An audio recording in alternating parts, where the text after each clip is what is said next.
जहाँ डाल डाल पर सोने की चिड़िया करती है बसेरा, वो भारत देश है।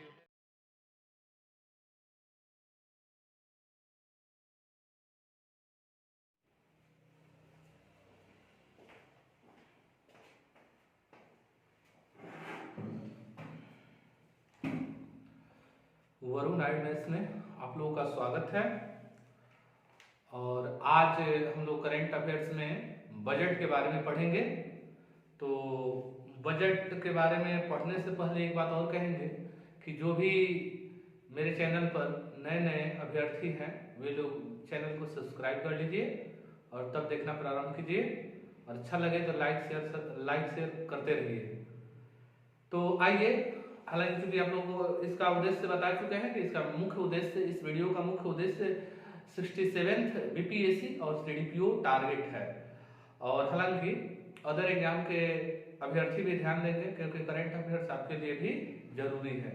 इसको बीपीएससी के लिए लिहाज से इसलिए कहते हैं क्योंकि बिहार की खबरें इसमें मुख्य रूप से शामिल करते हैं, और बीपीएससी में बिहार के से रिलेटेड करेंट और स्टैटिक जीके भी पूछे जाते हैं। ठीक है, तो आइए हम लोग शुरू करते हैं। बजट 2021-22। हालांकि बजट अभी हम पढ़ाएंगे तो वो ब्रीफली है, हालांकि फिर से बजट एक बार और पढ़ाएंगे, लेकिन क्या है कि जो मैंने पेपर से, न्यूज पेपर से लिया है मटेरियल, उसको पहले आपको हम सुपुर्द कर देते हैं। तो ऊपर आप लोग लिखिए बजट 2021-22 हेडिंग में लीजिए, हेडिंग में लीजिए बजट 2021-22। अच्छा, बजट क्या होता है? तो देखिए, इस बजट का शाब्दिक अर्थ होता है चमड़ा का थैला। बजट का शाब्दिक अर्थ चमड़ा का थैला होता है, लेकिन हम लोग व्यवहारिक जीवन में इसका प्रयोग आय व्यय का ब्यौरा से करते हैं। लेकिन सरकार का जो बजट होता है वो मतलब क्या है कि आगामी किस मद पर कितना खर्च करना है, ये संपूर्ण ब्यौरा होता है। इस पर समझ गए? तो आइए हम लोग प्रथम पॉइंट लिखते हैं। लिखिए, अगर कोई शख्स यानी अगर कोई व्यक्ति 2.5 लाख रुपए से ज्यादा 2.5 लाख रुपए से ज्यादा ईपीएफ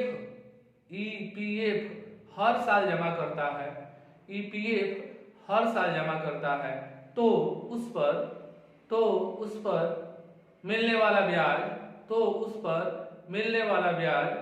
आयकर दायरे में आएगा। आयकर दायरे में आएगा। एक बार फिर से सुनिए, अगर कोई व्यक्ति 2.5 लाख रुपए से ज्यादा ईपीएफ हर साल जमा करता है तो उस पर मिलने वाला ब्याज आयकर दायरे में आएगा। अब इसमें एक शब्द आता है ईपीएफ। ईपीएफ क्या है जी? तो फुल फॉर्म इसका पूछा जा सकता है, एम्प्लॉय प्रोविडेंट फंड। अगर जानकारी ना हो तो लिख लीजिए एम्प्लॉय प्रोविडेंट फंड। तो अगर ईपीएफ 2.5 लाख रुपया से ज्यादा जमा हो रहा है किसी भी व्यक्ति का, तो वो आयकर के दायरे में आ जाएगा। ठीक है, तो क्वेश्चन आपसे ये पूछेगा कि कितने रुपए से ज्यादा ईपीएफ हर साल जमा होगा तो वो आयकर के दायरे में आएगा? तो 2.5 लाख से ऊपर। ठीक है, दूसरा पॉइंट लिखेंगे, लेह में सेंट्रल विश्वविद्यालय की स्थापना होगी। लेह में सेंट्रल विश्वविद्यालय की स्थापना होगी। आपसे एक प्रश्न पूछा जाएगा कि सेंट्रल विश्वविद्यालय की स्थापना कहाँ होने वाली है, यानी केंद्रीय विश्वविद्यालय की स्थापना कहाँ होने वाली है 2021-22 के बजट में? तो लेह में। कहाँ है? लेह। चलिए ठीक है, अब अगला पॉइंट लिखेंगे कि बीमा क्षेत्र में प्रत्यक्ष विदेशी निवेश, उसको ब्रैकेट में लिख लेंगे एफडीआई की सीमा को 49% से बढ़ाकर 74% करने का प्रस्ताव किया गया है। 74% करने का प्रस्ताव किया गया है। बीमा क्षेत्र में प्रत्यक्ष विदेशी निवेश की सीमा को 49% से बढ़ाकर 74% का प्रस्ताव किया गया है। अब इसमें एक शब्द आता है एफडीआई। एफडीआई क्या है? इसका फुल फॉर्म क्या है?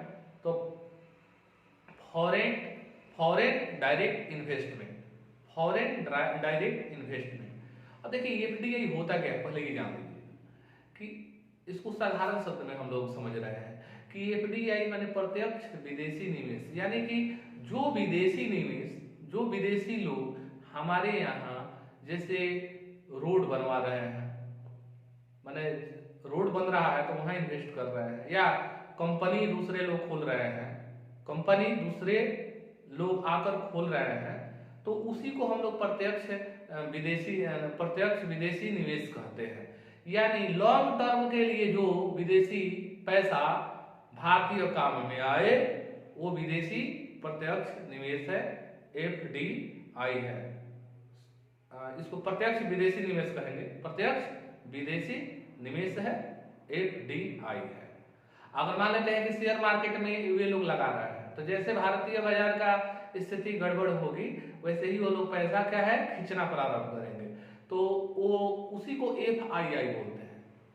ठीक है, foreign institutional investment, foreign institutional investment. तो एफडीआई और एफआईआई में अंतर ये है कि एफडीआई होता है वो लॉन्ग टर्म के लिए लगा रहता है। अब मान लेते हैं कि भारत में कोई रोड विदेशी निवेश से बन रहा, तो रोड बन रहा है, भारतीय स्थिति मान लेते हैं कि यहाँ अर्थव्यवस्था गड़बड़ हो रहा है, तो वे लोग चाहकर भी पैसा नहीं निकाल पाएंगे क्योंकि रोड उठाकर तो नहीं ले जाएंगे ना। लेकिन शेयर बाजार में तो कैश इन हैंड रहता है, वो उसको तो तुरंत निकाला जा सकता है। ठीक है, उसको तुरंत बेचा जा सकता है शेयर को। तो जो पैसा विदेशी, मतलब इसको ऐसे याद रखेंगे कि जो विदेशी निवेश शॉर्ट टर्म के लिए लगी हुई है, यानी शेयर बाजार में लगी हुई है, उस इन्वेस्टमेंट को एफआईआई के नाम से जानते हैं। और जो विदेशी पैसा यहाँ किसी परियोजना में लगा हुआ है, किसी कंपनी में लगा हुआ है, तो उसी को हम लोग एफडीआई कहेंगे। ठीक है, तो क्लियर हो गया होगा। तो अब प्रत्यक्ष विदेशी निवेश की सीमा बीमा कंपनी में कितना बढ़ा है जी, माने कितना बढ़कर हो गया है, तो 74%। अब इसका मतलब ये होता है, थोड़ा सा ध्यान देंगे कि विदेशी निवेश बढ़ने से क्या होता है कि प्राइवेटाइजेशन की ओर कंपनियां चली जाती है। यानी किसी भी कंपनी में 51% किसी का अंशधारिता बन जाता है, तो उसका मतलब क्या है कि उसका रेगुलेटिंग वाला काम करने लगता है, यानी कि अपना दिशा निर्देश के अनुसार वो काम करने लगता है। तो अब तो पहले तो 49% था, तो भारतीय हैंड में था, लेकिन विदेशी निवेश 74% हो जाएगा, तो फिर ये कंपनियां विदेशी चुंगल में फंस जाएंगी। तो हालांकि हम लोग यहाँ से याद ये रखना है कि अभी बीमा सेक्टर में विदेशी प्रत्यक्ष विदेशी निवेश कितना है, तो 74%। कितना है? 74%। आइए नेक्स्ट पॉइंट, 34.83 लाख करोड़ रुपए का 34.83 लाख करोड़ रुपए का बजट 21-22 के लिए 2021-22 के लिए वित्त मंत्री निर्मला सीतारमण ने पेश किया। 34.83 लाख करोड़ रुपए का बजट 21-22 के लिए वित्त मंत्री निर्मला सीतारमण ने पेश किया। अब एक तो क्वेश्चन पहला बनता है आपसे कि बजट कौन पेश करता है, तो बजट वित्त मंत्री पेश करते हैं। दूसरा क्वेश्चन है कि 2021-22 में कितने रुपए का बजट बना हुआ है, तो 34.83 लाख करोड़ रुपए का बजट बना हुआ है। अब की बजट का अमाउंट कितना है? 34.83 लाख करोड़। तो इसको याद रखेंगे। अब आइए हम लोग कुछ जान लेते हैं आयकर स्लैब 2021-22 के बारे में। लिखिए आयकर स्लैब 2021-22। अब ये देख लेंगे कि कितने अमाउंट पर कर नहीं लगेगा, मतलब क्या है कि कितना तक कमाई होती है तो कर मुक्त है, और कितना कमाई से कर लगेगा, तो इसके बारे में हम लोग थोड़ा लिख लेते हैं। तो लिखिए 2.5 लाख रुपए पर 0%, यानी 2.5 लाख रुपए तक की आपकी आमदनी है तो उस पर कोई कर नहीं लगने वाला है। 2.5 लाख से 5 लाख रुपए, 2.5 लाख से 5 लाख रुपए पर 5%, 2.5 लाख से 5 लाख रुपए तक 5%। फिर अगला लिखेंगे 5 से 7.5 लाख रुपए पर 10%, 5 से 7.5 लाख रुपए पर 10%, अगला पॉइंट इसमें लिखेंगे कि 7.5 लाख से 10 लाख रुपए 15%, 7.5 लाख से 10 लाख रुपए 15%, 10 लाख से 12.5 लाख रुपए, 10 लाख से 12.5 लाख रुपए तक कितना लगेगा 20%, 20% लिखेंगे।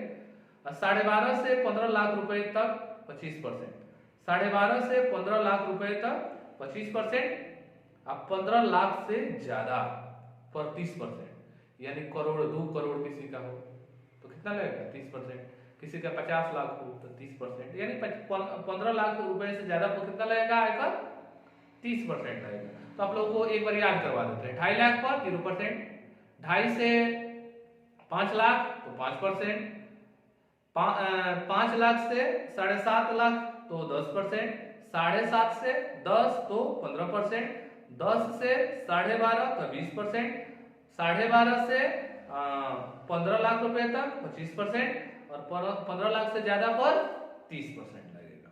तो ये हो गया हमारा आयकर स्लैब। यहाँ से क्वेश्चन पूछे जाते हैं, ठीक है, कि 5 लाख से 7.5 लाख पर कितने का टैक्सेशन का प्रावधान किया गया है बजट 21-22 में, तो आपका आंसर हो जाएगा कितना 5 से 7.5 पर 10%। अगला पॉइंट लिखेंगे कि वित्त वर्ष 2021-22 में राजकोषीय घाटा 6.8% रहने का अनुमान है। वित्त वर्ष 2021-22 में राजकोषीय घाटा 6.8% रहने का अनुमान है। हो गया। अगला पॉइंट, कोरोना टीकाकरण के लिए इस बजट में 35,000 करोड़ के फंड की घोषणा की गई है। कोरोना टीकाकरण के लिए इस बजट में 35,000 करोड़ रुपए की फंड की घोषणा की गई है। क्वेश्चन आ सकता है कि बजट 2021-22 में कोरोना के लिए कितना अमाउंट का प्रावधान है जी, तो आप कहिएगा कि 35,000 करोड़ का है। चलिए ठीक है। अच्छा, वित्त मंत्र 2021-22 में राजकोषीय घाटा कितना होने का अनुमान है, तो 6.8%। अगला पॉइंट लिखेंगे, आत्मनिर्भर भारत का पहला डिजिटल बजट पेश किया गया। आत्मनिर्भर भारत का पहला डिजिटल बजट पेश किया गया, ब्रैकेट में लिख लेंगे टैब पर। इसे पढ़ने में कुल 1 घंटा 50 मिनट लगा।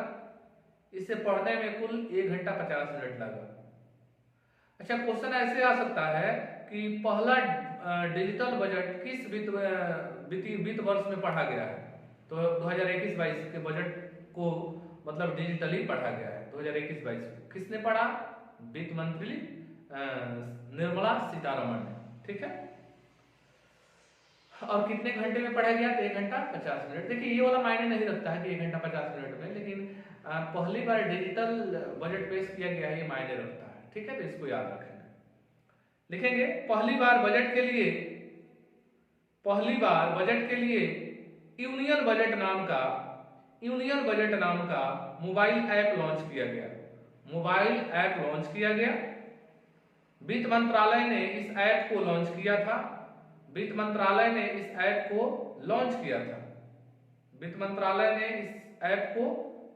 था। क्वेश्चन ये आ जाएगा, यूनियन बजट ऐप को किसने लॉन्च किया था, तो वित्त मंत्रालय ने लॉन्च किया था। और यूनियन बजट ऐप पर क्या हो सकता था, तो कहने का मतलब यह है कि ऐप डाउनलोड कर कोई भी बजट को पढ़ सकता था। चलिए नेक्स्ट, नवाचार एवं अनुसंधान पर व्यय के लिए इस बजट में 50,000 करोड़ रुपए का आवंटन किया गया है। 50,000 रुपए का आवंटन किया गया है, यानी R&D के लिए, रिसर्च एंड डेवलपमेंट के लिए कितना पैसा का प्रावधान किया गया है, तो 50,000 करोड़ रुपए का प्रावधान किया गया है। अगला पॉइंट, रक्षा बजट के लिए कुल 4.78 लाख करोड़ रुपए का आवंटन किया गया है।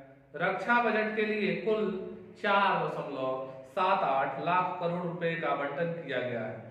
प्रश्न हमेशा पूछा जाता है कि किस मद पर कितना व्यय किया गया है इस बजट में, तो क्वेश्चन ऐसे आएगा कि बजट 2021-22 में रक्षा बजट के रूप में कितना अमाउंट का प्रावधान किया गया है, कितने राशि का प्रावधान किया गया है, तो 4.78 लाख करोड़ रुपए, 4.78 लाख करोड़ रुपए। ठीक है। अगला पॉइंट है कि इंफ्रास्ट्रक्चर मजबूत बनाने की दिशा में, इंफ्रास्ट्रक्चर मजबूत बनाने की दिशा में सरकार ने रोड और ट्रांसपोर्ट को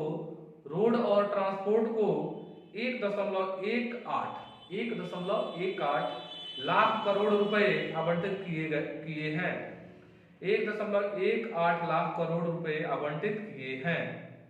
अब देखिए, इंफ्रास्ट्रक्चर को मजबूत करने के लिए और रोड और ट्रांसपोर्ट को अच्छे से बनाने के लिए सरकार ने इस बजट में कितने अमाउंट का व्यवस्था किया है, कितने राशि का व्यवस्था किया है, तो 1.18 लाख करोड़ रुपए का। ठीक है। और अगला पॉइंट लिखेंगे, ये लास्ट पॉइंट भी है इसमें, कि रेलवे के लिए 1.10 लाख करोड़ रुपए का, रेलवे के लिए 1.10 लाख करोड़ रुपए का प्रावधान इस बजट में है। रेलवे के लिए 1.10 लाख करोड़ रुपए का प्रावधान इस बजट में है। क्वेश्चन आ जाएगा कि 2021-22 के बजट में रेलवे के लिए कितने राशि का आवंटन किया गया है, तो 1.10 लाख करोड़ रुपए, 1.10 लाख करोड़ रुपए। तो उम्मीद करते हैं आप लोग इस मैटर को लिखे होंगे, समझे होंगे, और किसी भी इसको अगर 2 बार 3 बार देखते हैं तो ये ऐसे ही आपको याद हो जाएगा। ठीक है। और नोटबुक भी बना लीजिए ताकि आपको फ्यूचर में इसका भी मतलब इससे लाभ मिल सके। आप वीडियो तो देखेंगे तो आपको लाभ मिलता ही रहेगा, लेकिन मेरी सलाह है कि इसे आप लोग लिखते चलें। ठीक है। तो बजट 2021-22 के बारे में मुख्य बात तो आपको हम लिखवा चुके हैं, लेकिन फिर आपसे हम कह रहे हैं कि बजट को हम एक बार फिर पढ़ाएंगे। ठीक है। लेकिन क्या है कि आपको बहुत कुछ आइडिया दे दिए हैं 2021-22 के बारे में। ठीक है। तो चलिए, आज की क्लास यहीं संपन्न होती है, और आप लोगों को अच्छा लगे तो लाइक के साथ कमेंट बॉक्स में इसकी चर्चा करें ताकि उत्साहवर्धन भी होता रहे मेरा। चलिए, ठीक है।